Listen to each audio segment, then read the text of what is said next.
Olha só, imagine uma dor que começa assim sem nenhum motivo e vai se espalhando pelo corpo. Não é em uma parte específica do corpo, não. É o corpo inteiro que dói. Não tem nenhuma razão específica para isso? Pois então, essa dor é a fibromialgia. É uma síndrome muito difícil de ser diagnosticada porque ela se confunde com várias outras doenças. Esse é o assunto do nosso programa de hoje. E nós temos também hoje, pela primeira vez aqui conosco, um reumatologista, o Dr. Roberto Reimann. Bom dia, doutor. Bom dia. Seja bem-vindo. Obrigado. Tudo bem? Tudo bem, tudo ótimo. Então, doutor, eu estou falando aqui que a fibromialgia, ela se confunde com várias outras doenças. O diagnóstico é difícil. Por que é tão difícil assim? Porque não existe nenhum exame que faça o diagnóstico. É um diagnóstico inteiramente clínico, pela experiência do médico. E várias doenças podem mimetizar a fibromialgia, como por exemplo hipotiroidismo, hiperparatiroidismo, doenças musculares, aumento do cálcio no sangue. Então, tem várias doenças que podem mimetizar. Se confundem. E se confundem e podem confundir o médico. E é uma dificuldade para quem tem fibromialgia descobrir, diagnosticar que tem essa doença, esse problema, essa síndrome. Por isso a gente tem hoje várias perguntas aqui. Vamos à primeira pergunta de hoje, é a Cristiane, lá de Londrina, no Paraná.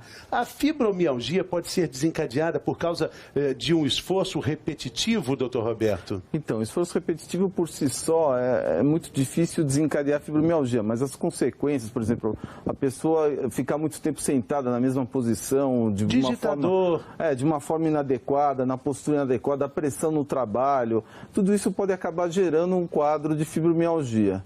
Então, o quadro geral, assim, o estresse, a pressão do trabalho, mas o esforço repetitivo em si é um quadro de dor localizada. Em geral, isso não vai gerar fibromialgia. Bem, tem mais uma pergunta aqui que tem uma relação com um problema sério de quem tem fibromialgia. É verdade que a fibromialgia é uma doença psicológica? Letícia, de Goiânia, em Goiás, está querendo saber. Eu acho essa pergunta excelente. A fibromialgia não é uma doença psicológica, porque a pessoa sente a doença realmente, ela está sentindo essa doença, ela está sentindo essa dor.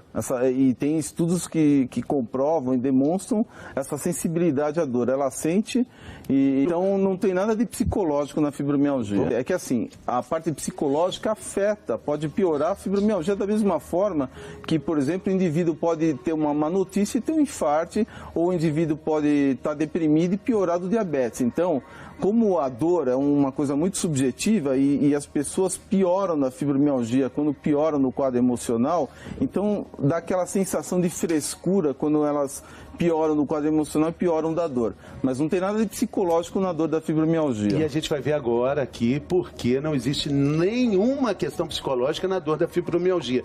São retratos de cérebros diferentes, em situações diferentes, com estímulos diferentes, doutor? Exatamente. Então, o que a gente vê aqui é um exame chamado ressonância magnética funcional. Ele está observando a ativação do cérebro quando a pessoa é pressionada com um estímulo de força. Então aqui ela recebeu um estímulo de força de 4 kg por centímetro quadrado. Então aqui é uma pessoa sem fibromialgia, vocês veem que aqui a área de dor que ativou no cérebro foi essa. Então ela sentiu uma dor proporcional à área e a força que foi feita nela. Normal, né? Tá normal, ela sentiu a dorzinha proporcional ao estímulo que ela recebeu. E aqui é um paciente com fibromialgia, além de ter sentido a dor proporcional ao estímulo que ela recebeu, ela teve uma captação, ela teve uma ativação cerebral muito maior do que a pessoa normal. Ou seja, ela sente mais dor em outras áreas cerebrais do que a pessoa normal. Então, ou seja, ela realmente sente mais dor que a pessoa normal. Uma pergunta aqui, olha só. É a Laís, lá do Rio de Janeiro. Qual a especialidade médica que cuida da fibromialgia? É o senhor, né, doutor? Lógico, eu vou puxar a sardinha para o meu lado, né? A princípio, quem começou a estudar a fibromialgia foi a reumatologia. Atualmente existem outras especialidades também que cuidam, né? A fisiatria, a neurologia, mas primariamente foi a reumatologia.